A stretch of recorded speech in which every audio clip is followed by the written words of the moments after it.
जय सिया राम। आप सुन रहे हैं कैपिटल रेडियो अयोध्या। मैं हूं भावना राय और मैं हूं वात्सल्य राय। सभी सुनने वालों को जय सिया राम।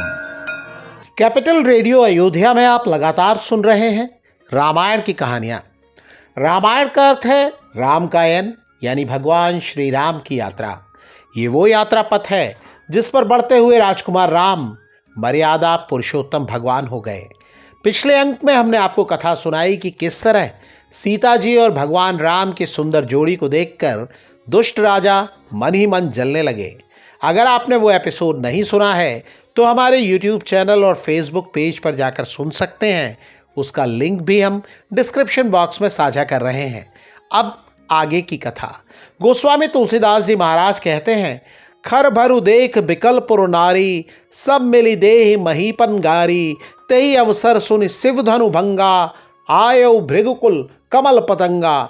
दुष्ट राजाओं की बातचीत सुनकर जनकपुरी की सभी महिलाएं व्याकुल होने लगीं।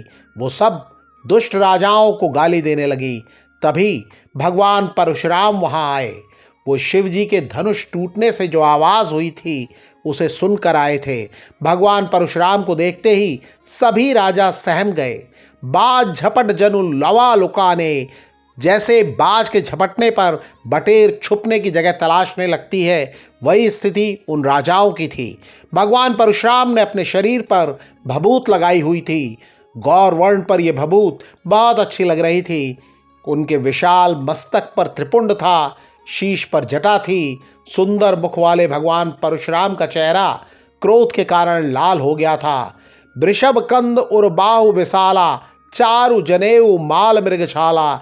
उनके कंधे भगवान शिव के वाहन वृषभ के समान ऊंचे और पुष्ट हैं। विशाल बाहें हैं। वो जनेऊ, मृगशाल और वल्कल पहने हैं। उन्होंने 2 तरकश बांधे हुए हैं। हाथ में धनुष है और कंधे पर फरसा है। तो बेसु करनी कठिन बरनि न जाय स्वरूप, धरि मुनि तनु जनु वीर रसु, आयउ जह सब भूप। वेश को देखें तो भगवान परशुराम शांत दिखते हैं, लेकिन उनके किए कामों का स्मरण कर जानकारी होती है कि वो बहुत ही कठोर हैं। उनके स्वरूप का वर्णन करना आसान नहीं है। ऐसा लगता है जैसे वीर रस मुनि का स्वरूप रखकर वहां आ गए हैं जहां सारे राजा मौजूद हैं। भगवान परशुराम जी को देखकर सभी राजा घबरा गए। पितु समेत कहीं कहीं निजनामा, लगे करन सब दंड प्रणामा। पिता और अपना नाम बताकर वो उन्हें दंडवत करने लगे। भगवान परशुराम हितैषी के रूप में भी जिसकी ओर देख लेते, उस राजा को लगता कि मानो उसकी आयु पूरी हो गई है। जनक बहोरी आई सिरुनावा, सिए बोलाई प्रणाम करावा। भगवान परशुराम जी को देखते ही जनक जी उनके पास आए, सिर झुकाकर प्रणाम किया। फिर उन्होंने सीता जी को बुलाया और प्रणाम कराया। भगवान परशुराम के आशीर्वाद देते ही सखियां सीता जी को अपने साथ ले गईं। मुनि विश्वामित्र जी भी आगे आकर उनसे मिले। पद सरोज मेले दो भाई, दोनों भाई यानी भगवान श्री राम और लक्ष्मण जी से भी भगवान परशुराम की चरण वंदना कराई। मुनि विश्वामित्र ने बताया कि ये राम और लक्ष्मण हैं, ये राजा दशरथ के बेटे हैं। भगवान परशुराम ने दोनों को आशीर्वाद दिया। गोस्वामी तुलसीदास जी महाराज कहते हैं, राम ही चितई रहे थकि लोचन, रूप अपार मार मदमोचन। भगवान राम का स्वरूप उन्हें ऐसा लगा जैसे कि उनके आगे कामदेव भी फीके हों। उन्हें देखकर परशुराम जी की आंखें शिथिल सी होने लगीं।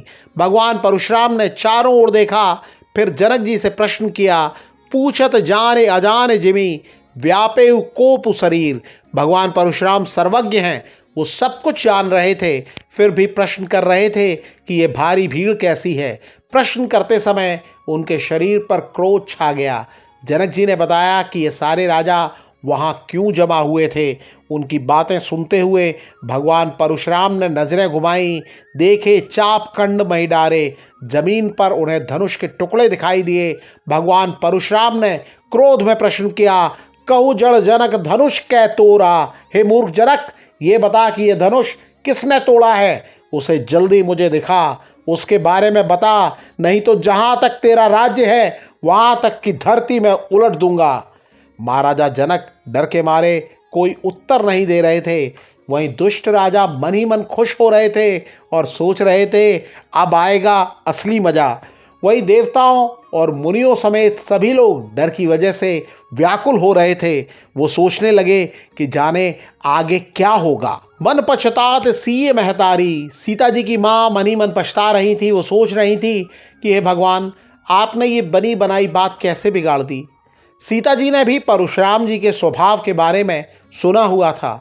उनके लिए हर क्षण एक कल्प के समान बीतने लगा। सभय बिलो के लोक सब जान जान की भीरु, हृदय न हर्ष विषाद कछु, बोले श्री रघुबीरु। गोस्वामी तुलसीदास जी महाराज कहते हैं कि भगवान राम ने देखा कि सभा में उपस्थित सभी लोग डरे हुए हैं, सीता जी भी भयभीत हैं। उस समय भगवान राम के हृदय में न हर्ष था और न ही विषाद। वो भगवान परशुराम की ओर देखकर अपनी बात रखने के लिए आगे आए। इस एपिसोड में इतना ही। अगले अंक में हम आपको सुनाएंगे आगे की कथा। कार्यक्रम को पसंद करने और शेयर करने के लिए हम आप सभी सुनने वालों के बहुत आभारी हैं।